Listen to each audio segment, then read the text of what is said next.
a noite, né, tomou o lugar do dia. Foram algumas horas de trevas intensas, que as pessoas precisavam usar algum artifício para clarear o caminho para eles andar. A Bíblia diz que a terra tremeu, as pedras se fenderam, se rachavam ao meio, a natureza protestando a morte do Criador. Mas a morte não podia segurar Jesus, porque Jesus não tinha pecado. A morte só tinha poder sobre a vida de quem tinha pecado. A Bíblia diz que ao terceiro dia ele se torna a primícia daqueles que dormem. Ele ressuscita para nunca mais morrer. E agora ele ressuscita num corpo de glória, num corpo incorruptível, num corpo que não estava mais limitado ao tempo, num corpo invencível. E agora, queridos, ele durante 40 dias ele fica aparecendo para os seus discípulos, fica aconselhando os seus discípulos. Chega o momento dele subir para os céus, dele estar ao lado de Deus. E naquele momento ali, a Bíblia diz que ele aconselha os discípulos dizendo: fiquem em Jerusalém, até que do alto vocês sejam revestidos de poder. Foi visto depois que ressuscitou por mais de 500 irmãos, né? Desses 500 irmãos, 120 perseveraram em Jerusalém, no cenáculo, louvando a Deus e orando, até que no dia de Pentecostes significa festa das primícias, o Espírito Santo desceu sobre 120 irmãos que perseveraram em oração e em louvor ali no cenáculo. E a Bíblia diz que todos foram cheios do Espírito Santo e falavam noutras línguas. A cidade foi atraída para ver aquele movimento. E ali mais de 3.000 almas se convertem ao ouvir uma mensagem falada, uma mensagem compreensiva da parte de Pedro, né? Uma mensagem convincente, poderosa. Pedro estava cheio do Espírito Santo. Não era mais aquele homem carnal, não era mais aquele homem levado, né, por sentimentos humanos, por sentimentos de vingança, por surtos de ira, mas era um homem controlado, equilibrado agora, cheio do Espírito Santo, que a Bíblia diz que os primeiros frutos ali no dia de Pentecostes foram 3.000 almas que se converteram. E essas 3.000 almas perseveraram, unânimes na doutrina dos apóstolos, na oração e no partir do pão. Então, irmãos, Deus ele deseja, a vontade de Deus é que tenhamos a perfeição que o casal tinha no início da criação. E é por isso que eu trouxe aqui uma mensagem falando desse processo de Deus, da forma como Deus tem trabalhado na vida da humanidade. Primeiro Deus deu a lei ao povo, para o povo ver, perceber e sentir os efeitos do pecado. vê que tinha pecado. Pela lei, quem pecasse morria, né? Se o pecado fosse tão grave, a sentença era a morte.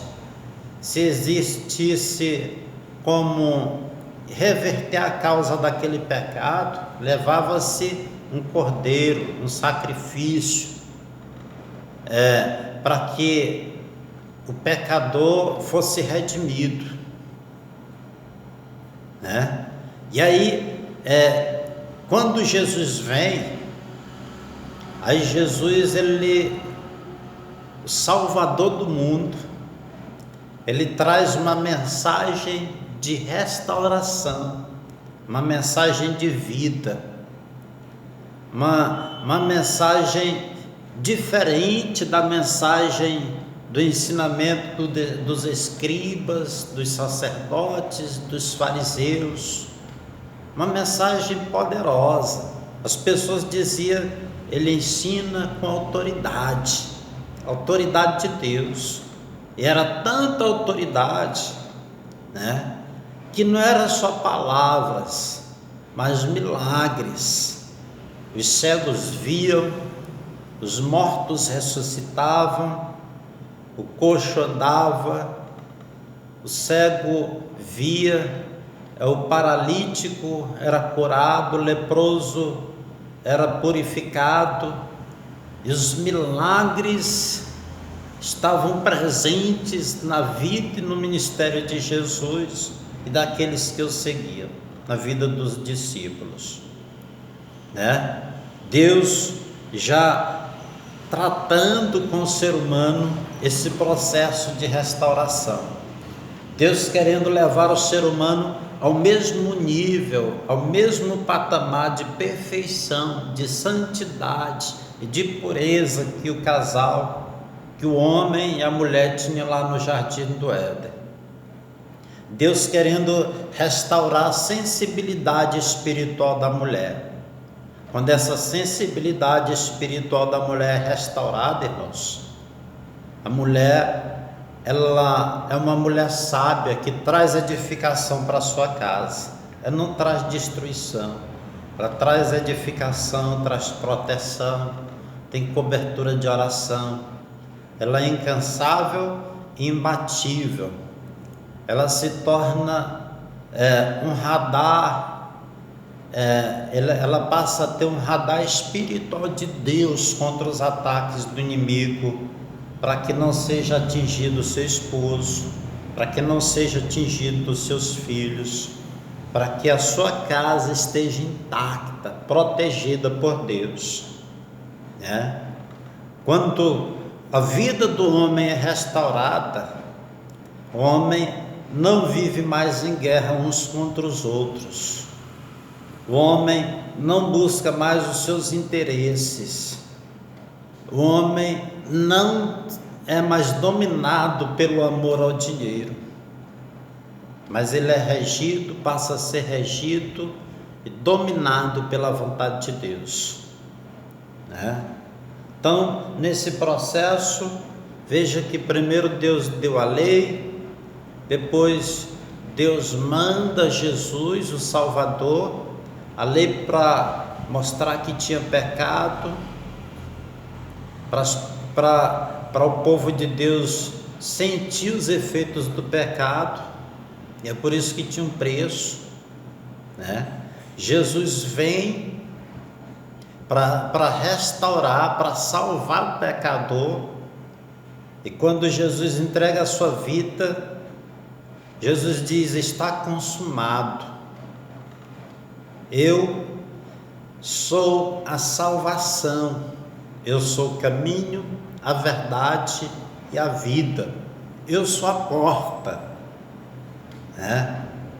E aí Jesus fica 40 dias aparecendo para os discípulos e aconselhando-os. Terminados 40 dias, Jesus sobe para o Pai e ele fala para os discípulos: eu rogarei ao Pai e ele vos enviará outro Consolador, o Espírito de Deus estará convosco todos os dias, até a consumação dos séculos, né?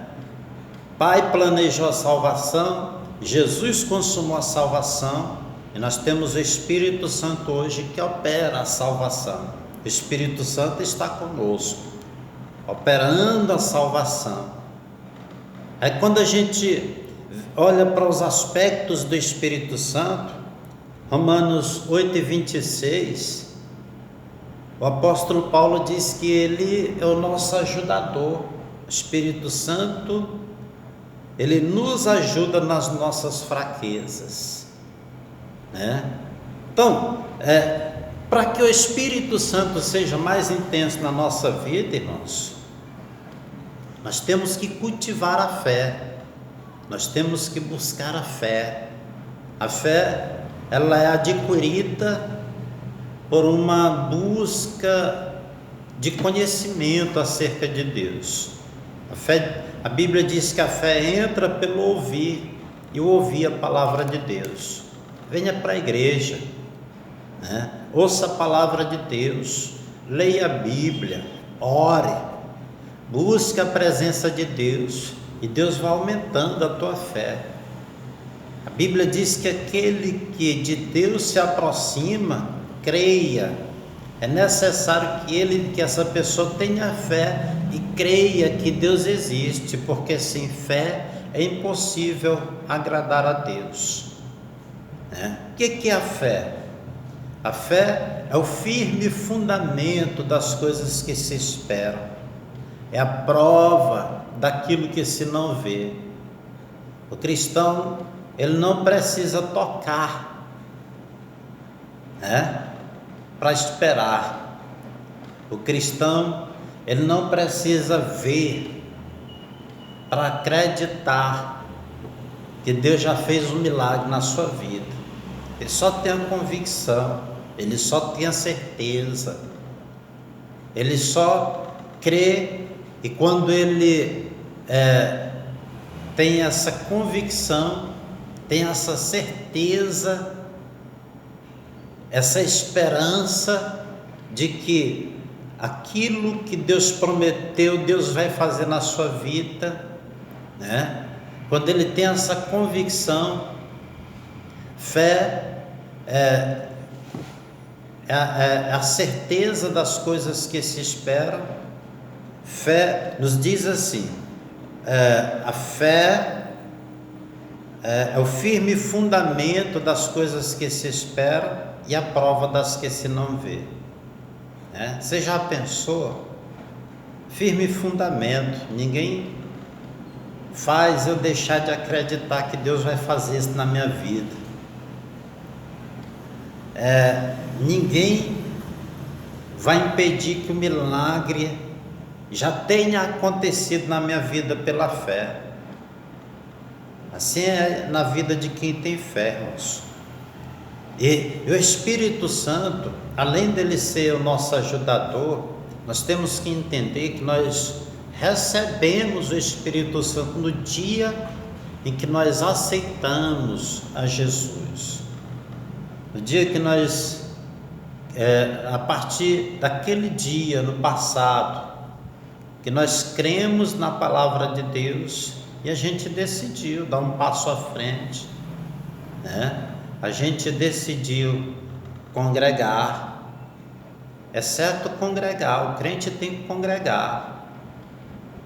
Paulo diz: não deixe as vossas congregações igual muitos têm feito, né? É na congregação que existe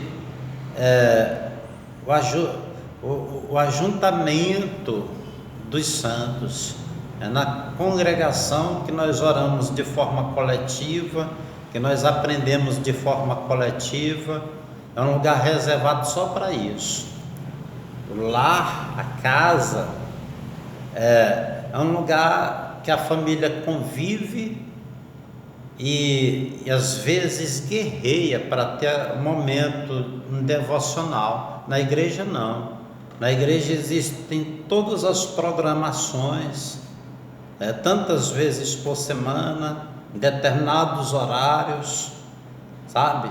Isso aqui, até a volta de Jesus, nós vamos ter lugar para nós nos congregarmos. Então nós recebemos o Espírito Santo no dia do novo nascimento. O dia do novo nascimento foi o dia que nós entregamos a nossa vida para Jesus, que a gente acreditou, que nós nos arrependemos dos nossos pecados e nos entregamos para Jesus. Quando a gente faz isso, a gente vem com a convicção, com a certeza e decididos a mudar. Mas essa mudança não acontece da noite para o dia. É por isso que entregar a vida para Jesus, receber o Espírito Santo na sua vida, significa novo nascimento, né?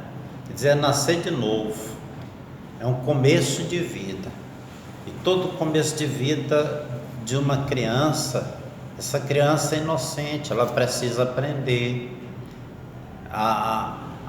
as leis de Deus, aprender os regulamentos, aprender a andar, a discernir entre o certo e o que é errado. Ela precisa de acompanhamento, de auxílio, ela precisa de leite racional, o leite não falsificado, a palavra de Deus pura, santa e que muda a vida da pessoa, né? Novo nascimento é isso, é quando você recebe a salvação. O processo de converter-se a isso aqui vai durar a vida toda. A vida toda o crente vai ter algum defeito, alguma área da sua vida que ele vai ser convencido pelo Espírito Santo que ele precisa mudar, né? E como é difícil o ser humano às vezes abrir mão do seu ego, do seu orgulho, dos seus direitos, para estar centralizado na vontade de Deus, irmãos. Como é difícil, né? Então o Espírito Santo, conforme nos mostra João 14, 16 e 17, ele nos ensina,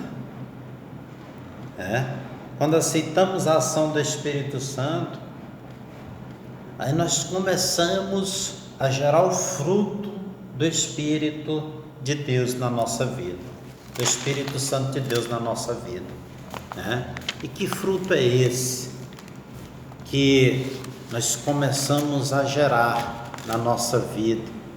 Esse fruto ele é visto nas nossas ações, ele é visto no nosso, passa a ser visto no nosso cotidiano. Quando nós começamos a gerar o fruto do Espírito na nossa vida, a gente não vai ser mais chamado só de evangélico, só de gospel, né? Só de protestante.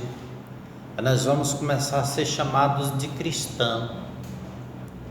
Aí as pessoas vão começar a nos olhar e dizer: as ações daquele irmão se parecem com as ações de Cristo, né? E o fruto do Espírito é um fruto, mas é como se fosse uma laranja de 9 gomos. O fruto do Espírito tem 9 virtudes do caráter de Cristo, que Deus quer que esteja brotando em nós, que esteja nascendo em nós. Não é Deus que vai aplicar isso, não. É a gente que tem que ir gerando esse fruto, essas virtudes do fruto do Espírito dentro de nós, e essa mudança acontecendo de dentro para fora, né? Nós vivemos aquilo que somos, irmãos. Nós vivemos aquilo que somos. Se a pessoa faz algo de errado, porque ele fez aquilo que estava no coração dele. Se ele se veste de forma libidinosa, ele está fazendo aquilo que está no coração dele.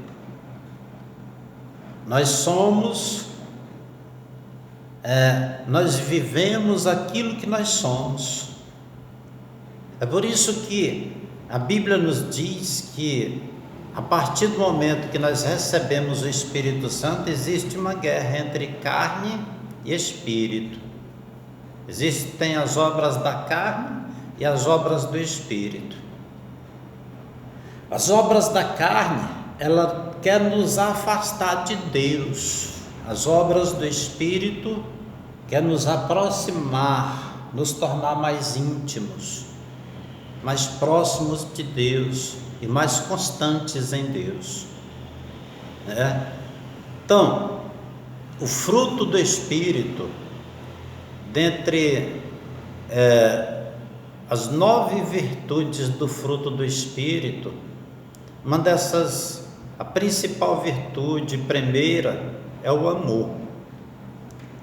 O apóstolo Paulo, quando a gente vai ver a expressão do apóstolo Paulo na leitura que foi lida, ele disse assim: ainda que eu falasse a língua dos homens e dos anjos, se não tivesse amor, de nada adiantaria, nada seria, né?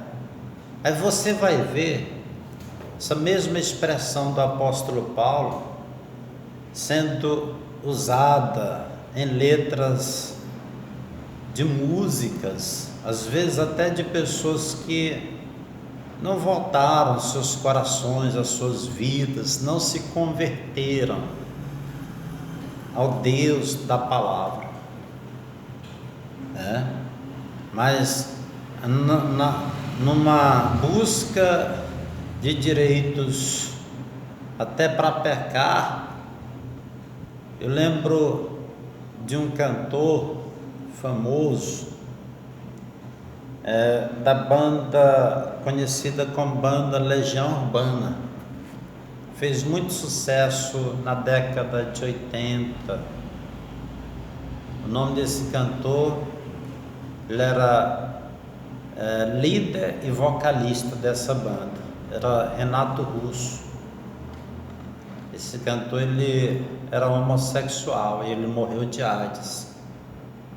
E ele pegou essa expressão do apóstolo Paulo e ele colocou essa expressão em uma das suas músicas, e ele cantava dizendo: ainda que eu falasse a língua dos anjos e dos homens, se eu não tivesse amor, nada seria, né? Mas quando nós olhamos para a interpretação de Renato Russo, nós vemos aqui uma interpretação equivocada, errada, né? Uma visão míope desse cantor, daquilo que o apóstolo Paulo está falando.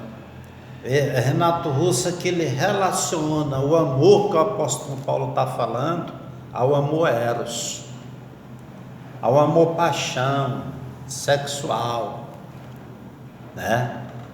E nós bem sabemos, nada contra o amor eros, o amor paixão. É bom, é prazeroso e é aconselhável por Deus, mas dentro dos planos de Deus. Dentro dos planos de Deus é que o amor eros aconteça na vida do casal, de sexos opostos, homem e mulher. Homem e mulher se casam e vivem essa dimensão do amor eros, que também é por um tempo, né? O amor eros, ele precisa se alimentar todos os dias. No amor eros existe um jogo de interesse, existe um jogo de sedução. O amor eros, com o tempo ele perde força, com o tempo ele se acaba, e fica só o respeito. Duas pessoas vivendo juntos pela consideração, o respeito e a dependência um do outro. Isso é bonito, é bom, né? Deus quer que os casamentos sejam indissolúveis.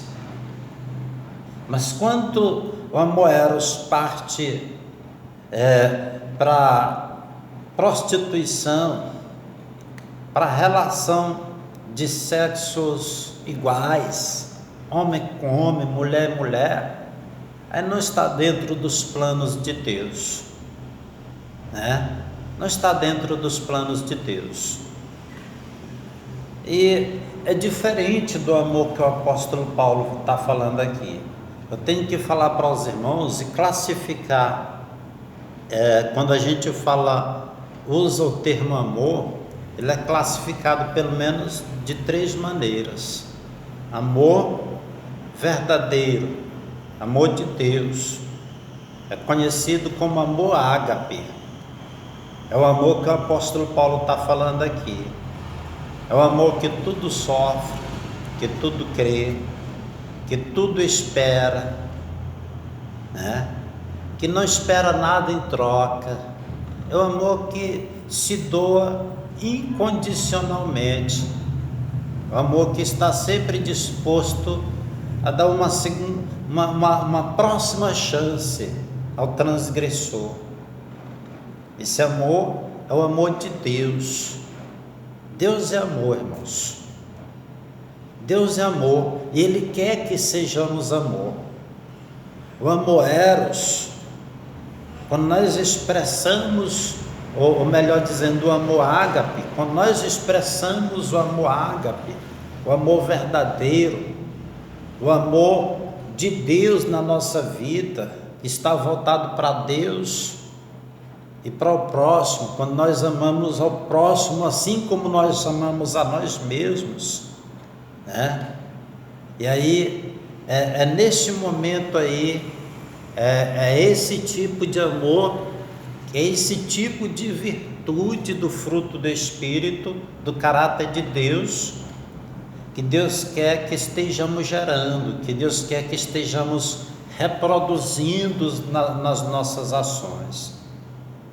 O amor ágape, o amor de Deus, não é um amor vingativo, não é um amor que retalia, é o amor que perdoa o imperdoável, é o amor que acredita no inacreditável, é o amor que não desiste do ser humano nem abre mão do seu Deus, do Deus verdadeiro, do Deus criador dos céus e da terra. Então, é diferente. O amor ágape é diferente do amor eros, e é diferente até do amor filho, que é o amor que está voltado para o grau de parentesco, de amizade, é o amor família, amor entre pais e filhos, entre amigos, entre irmãos, né? Então o amor filho, ele perde força com o tempo, às vezes ele se frustra. Você elogia a pessoa, você admira a pessoa, mas chega um momento que você percebe que a pessoa também é falha, aí você se decepciona com a pessoa, né? Você se sente injustiçado, você se sente frustrado por não ter sido correspondido à altura. O amor de Deus é diferente. O amor de Deus, mesmo que ele não esteja sendo correspondido à altura, ele é voluntário. Quando a pessoa está se doando voluntariamente, a pessoa não está cobrando algo em troca, não. A pessoa não espera algo em troca. E é esse amor, o amor que vence barreiras, que vence indiferenças, que suplanta o mal, que ressuscita o morto, que dá saúde ao doente, que que aproxima as pessoas de Deus. Não é só pregação. As pessoas querem ver a ação do amor de Deus através das nossas vidas. Então é isso aí, irmãos. Nós temos tudo em mão para fazer aquilo que é certo e aquilo que agrada a Deus. Que nós possamos estar vivenciando, gerando o fruto do Espírito de Deus e reprisando isso, aquilo que Jesus fez através das nossas ações. O amor ágape é Deus acima de tudo em nossas vidas, e o amor ao próximo como a nós mesmos. Que Deus nos abençoe, que Deus nos guarde e nos conceda a vitória. Que o Senhor possa ir de encontro à sua vida e possa te fazer crescer na vida espiritual, possa aumentar a sua fé e te deixar firme e inabalável, sempre constante e abundante na obra do Senhor. Que o Senhor abençoe a tua família, que o Senhor possa restaurar o teu viver, que o Senhor possa falar ao teu ser e a alegria do Espírito Santo possa transbordar do teu viver, irradiar o teu rosto, influenciar aqueles que estão à tua volta, em nome de Jesus. Essa é a minha palavra de oração sobre a sua vida, em nome de Jesus. Que Deus abençoe a todos, em nome de